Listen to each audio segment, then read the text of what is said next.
Hello, this is April with inkycreationswithapril.com. Thanks so much for stopping by. Make sure to give this video a thumbs up, hit that subscribe button, and click that notification bell. Today we're going to do 2-for-1 alcohol ink cards. I'm going to feature some products from Scrappiness. Going to use this Intertwined Stitch Hearts die and some sentiments that I'll show you later on in the video. Going to start with our alcohol inks that we're going to use. We're going to use Fiesta, Gumball, and Pink Sherbet. And going with a pink theme today, so I grabbed 3 of my favorite pinks, and we're going to use a piece of Yupo paper. Yupo paper is specifically made for alcohol ink techniques. It's smooth, synthetic, it's a non-porous surface, and it allows the alcohol ink to dry pretty quick. So I always take the lids off of my alcohol inks and I put them right behind my bottles. You can't see that, but that's what I'm doing at the top of that screen. I don't want to intermix my lids, so make sure you know which lid goes with which bottle. I'm using isopropyl alcohol. That is my choice for when I'm doing alcohol ink techniques. There is a blending solution that you can use as well, but they react a little differently, so you need to play with them and see what you like. So I first put down some alcohol ink, then I dropped on my 3 different colors, then I dropped on a little bit more alcohol where on some of those drops of alcohol ink that I thought would need it. And then I have the Tim Holtz alcohol ink blower here, and I am just kind of moving my alcohol inks around. I will add more ink and more of the isopropyl alcohol as needed. And I just move it around till I'm happy with the result that I have. And I'm going to tell you, when you're happy, stop. I have a tendency to keep going, and then when I keep going, I end up not liking the panel. So when you're like, this looks good, just stop. Don't think this looks good, but I could do more. My suggestion is just stop with this looks good. Easy cleanup on a glass mat. I always use a glass mat when I'm creating, but especially when I'm working with alcohol inks, can just clean it up with some rubbing alcohol and it wipes right off your surface. And on this Glassboard Studios white, true white craft mat here, I can see exactly when it is clean. So I have that all wiped down. I did set my Yupo paper on a little piece of paper towel there so I didn't get any more alcohol ink on my surface, and let that dry. And when that is dry, you are ready to work with it. So here it is, totally dry. So it goes from being pretty vibrant to much darker, and I love it. I'm just taking a paper towel there and getting any extra that hadn't quite dried, soaking up that extra with it, and just gonna toss that in the trash. I'm using my Waffle Flower A2 layer dies here, and I'm just kind of going around my Yupo paper here, and this is like a half sheet of Yupo paper, and I like to make my panels bigger than what I want in the end. I can always use that extra for sentiment strips or smaller dies down the road, but this gives me the ability to choose which part of the panel that I want to use, instead of just be stuck with, I started with an A2 panel and this is all I have. So I'm taking that Intertwined stitched heart dies from Scrappiness. Love this little die. This little trio of dies is so cute. So many possibilities. I think this would make an adorable shaker. So that might be what I have to do with it next. I love the stitch detail in this die. And I love that it's the outline of the hearts is thick enough to be able to put a nice amount of foam tape. So if you do make shaker hearts, works perfect. I'm using foam tape on it today and it works perfect too. So I cut that out of my alcohol ink background, set that aside, and then I grabbed a piece of holographic cardstock and I cut that same trio of hearts from Scrappiness out of that, and I'm going to keep the insides of that because I'm going to use that on one card and this holographic trio on another card. So here is how my 2 cards are starting to look. The trio of alcohol ink cards are going to go on a piece of just heavyweight 110-pound Neenah white cardstock. I grabbed some of the My Favorite Things stitched rectangles here and just ran that through my Gemini for a nice little stitch detail to match that intertwined stitch hearts from Cat Scrappiness. So my alcohol ink hearts are going to go on this white background. I accidentally smeared and got a little bit of alcohol ink there on that white. I'm just taking my mono sand eraser and taking it to that white cardstock, erasing it, and it cleaned up really well. Can't even see it on the finished project. So now we're going to have to take those hearts and get those ready to go on the background panels. So I'm going to turn those over and I'm going to grab some foam strips. You can cut foam strips from foam tape. You can probably use little foam squares if you'd like. You could cut multiple dies and just stack cardstock, but I'm grabbing these little thin strips from Waffle flour. I love these. They come in a couple different sizes and thicknesses, and I use them all the time. They're very sticky. So I'm just going to take and where I can, I'm putting a double layer of these on, meaning just two strips next to each other. So width-wise, not thickness-wise. And putting those on the straighter parts of my heart, and then I will curve strips around the rounded parts of the heart. If you take the release paper off of these foam strips, they curve right around. I don't know why I didn't think of that when I did these cards, because I do it all the time with these foam strips. I just did not do that today. So the release paper, you do need to use a craft pick when you take the release paper off, because it really is stuck to these foam strips. And then they're, just so you know, they are super sticky. So let's go ahead and assemble our first card here. I'm taking that alcohol ink background that we die cut the hearts from.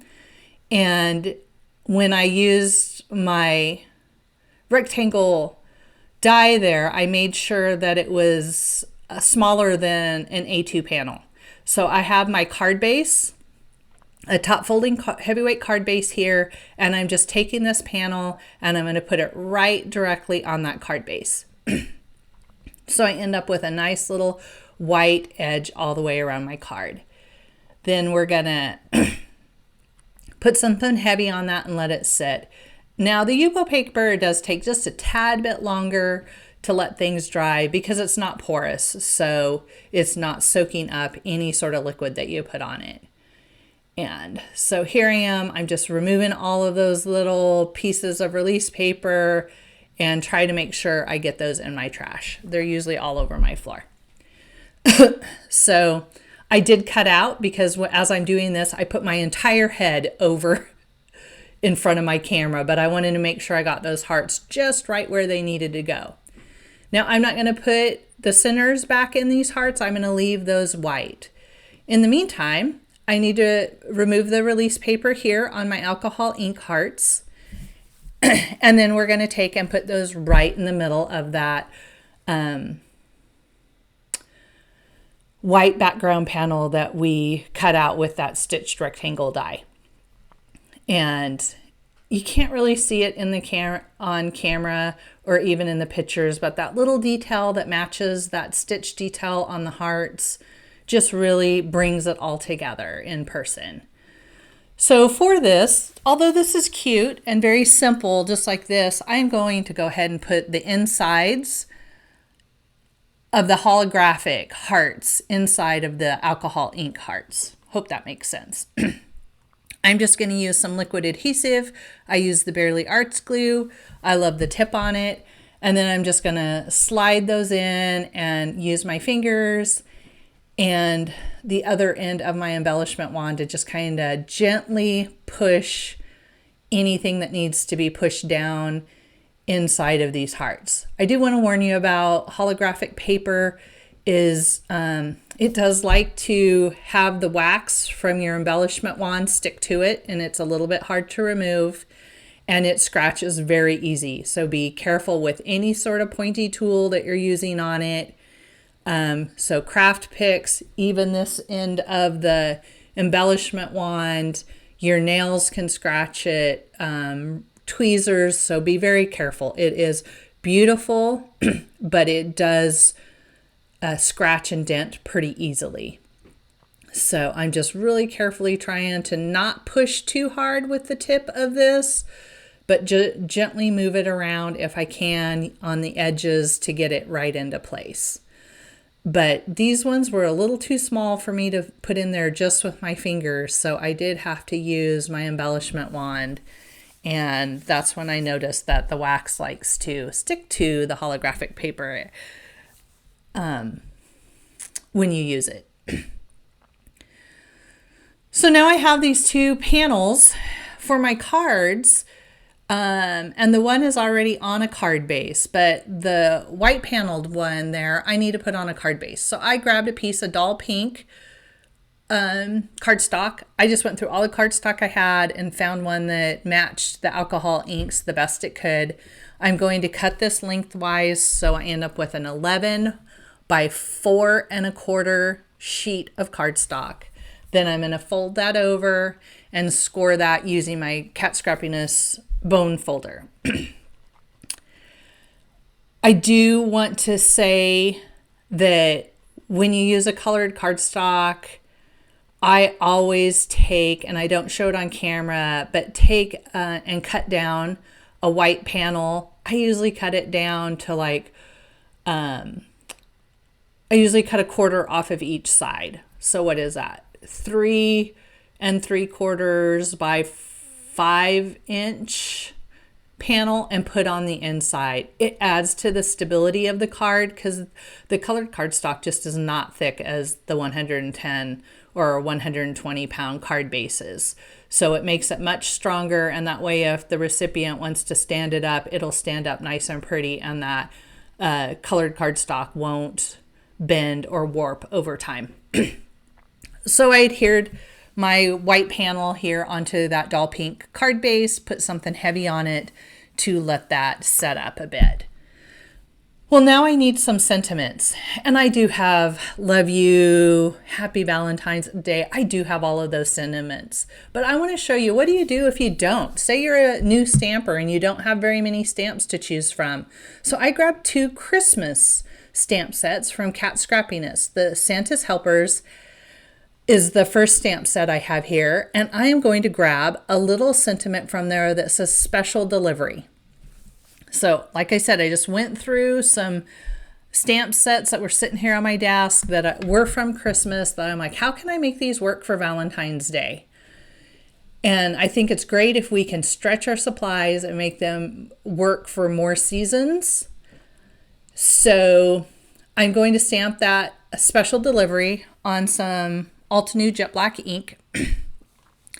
I am going to prep that with my Cat Scrappiness anti-powder static tool. I love that this tool puts a good amount of powder out, and I'd rather have more powder than not enough powder. So that's just a personal preference. I'm going to put the special delivery on there, and I'm going to stamp it twice. I'm going to stamp it with Versamark. I'm going to stamp it the first time, and then I'm going to take and I'm going to wipe off that stamp. And that's because when you stamp that down on that anti-static powder, that ink, any ink, will pick up some of that powder, and you don't always get a really crisp image. And I like my images to be really crisp. So I always, when I'm embossing, if I'm using black or if I'm using a clear embossing ink, I always stamp it, wipe it, stamp it again before I put my embossing powder on. I'm just using some white embossing powder from Hero Arts. I'm currently in the search for my favorite white embossing powder, and currently this is the front runner. Gonna heat that up with my heat tool. I heat it from the front and the back to try to keep it nice and flat. Although I found with my new Wow heat tool, I don't get as much warping of my cardstock, which I kind of like. So on that same piece of cardstock, before I even start cutting out sentiments, I'm going to grab the Reindeer Games sentiment stamp set from Cat Scrappiness. This one was a little more challenging, so I had to do a little bit of stamp surgery. I don't mind cutting my stamps, and it was easier to do it this way for this one. And you can put them back together and they work just fine. Just put them on your acrylic block or in your MISTI, put them right back where they originally were supposed to be, and you will never even know that you cut that stamp apart. Now, if you don't like to cut stamps apart, all you have to do is you can also take some Post-it tape. That's what I use when I don't want to cut a stamp apart, is I just take Post-it tape and tape off the words that I do not want to stamp. Sorry. Stamp that up with my ink and remove the Post-it tape before you stamp that on your cardstock. If you do not remove the tape, you end up with ink everywhere. So the trick to that is put the tape down, ink it up, remove the tape, then stamp. And so that's another way you can do this without doing any sort of stamp surgery, because I know cutting a sentiment stamp is not for everyone. It took me a lot of years before I would do it, and I don't do it all the time. Only on stamps that it's really easy to do it with. They're straight, nice straight cuts that I know I can butt it all back up together and it'll just be perfect, just like it was when I received it. So I'm just cleaning up here, gonna put my stamps back. I just slid that in right back where it needed to go. You can't even tell that I cut it apart. And I'm gonna take my microfiber cloth and buff away any of that extra anti-static powder. I'm going to use my mini blossom, and I use the mini blossom for most word dies and most sentiment strips. Anything small, it just sits on my desk and I can grab it really quick, and it's easier than getting up and going and running it through my Gemini or my Platinum 6. So I'm using the featured sentiments die set here and going to run those through. And one of those fit the special delivery perfect. Don't have to do anything with that. But if you can see the kisses, wow, that's way too long. Unless that's the look you're going for. But that is not what I'm going for today.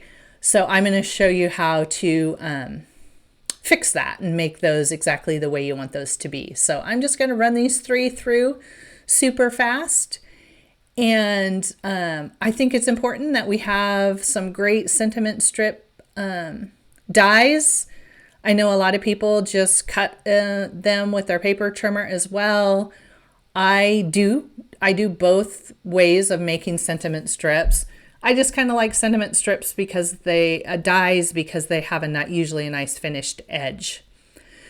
So I just took the sentiment strip, taped it on to that right end where I wanted it to end, put a piece of tape, hold it in place, and do not run the whole thing through your die cut machine. Just run it through till it clicks and you know you've cut that little end off. There is no need to take a chance of ruining your entire strip by running it through. And if it's off just a little, you won't notice it if you just do the very end, but if you run it all the way through, you may end up with a crooked sentiment. I hope that makes sense. So I have my 3 little kisses. So I've kept my sentiments pretty small, pretty simple, but I really wanted to show you how to stretch your stamp sets to get more use out of them. So I'm just going to kind of arrange, see where I want everything, and I'm just going to grab me some foam squares to put behind these because I want them all popped up. So I'm going to grab some small ones and I just put them in the middle of my special delivery because I only need stability underneath it and that foam squares underneath where it's going to sit down in that heart. And then I'm going to put a little bit of liquid adhesive on the very edges of the black cardstock there. And that's what will actually sit on top of the holographic heart. So I'm just going to, sorry about my head, I'm just going to eyeball this. Probably should have got out my T ruler and made sure everything was perfectly straight, but I think it looked fine. Perfectly. These are pretty small sentiments, so you don't quite notice as much as a larger sentiment if they're not straight. So I'm doing the same thing here, just putting the foam squares on the parts that need to be popped up and a little bit of liquid glue on the parts that will overhang the hearts. And so I'm going to put my 3 little kisses on there. And I think these turned out great. They're pretty simple, but I think they're perfect to give to a man. Even though they're pink, it's not too frou-frou-y. I think a man would enjoy getting these just because, you know, it's not over the top. But these would be great to give to a girlfriend or a daughter as well for Valentine's. So I'm going to get these, this last one glued into place, and then I'm going to get rid of my little release papers and put everything away. I do try to put everything away as I work. Unless I'm doing a live, then I'm just throwing stuff. But I do like to work in organized areas. So I'm going to grab some embellishments, and I'm grabbing the Sparkling Snow Pearl Mix from Cat Scrappiness. And Cat Scrappiness also is the one who makes this great little embellishment tray here. And I love that it's got a lid and a funnel on it. When I'm done putting these on my cards, you will see how easy it is to funnel those extra little pearls right back into the original little plastic bag container. Those aren't very big openings. So when you take this lid off, they just funnel and flow right back in. I use it all the time unless I'm using really big embellishments that won't fit through that funnel, but then you can just turn it and use one of the corners, and I find that works too. I do want to say with the alcohol ink, use as little glue as you can possibly get away with, because if it squishes outside of those embellishments, you kind of will end up with a little bit of a halo around your embellishments. So just use just as much as you need, and most liquid adhesives are pretty strong, so you can get away with just a little bit. So see how easy that went right back into that little baggie? And I'm going to put all those things back where they go. These are my 2 cards, my 2 for 1. We just made 1 panel, ended up with these 2 beautiful cards. I hope you enjoyed my alcohol ink cards today, and thanks for stopping by. We'll see you next time. Bye.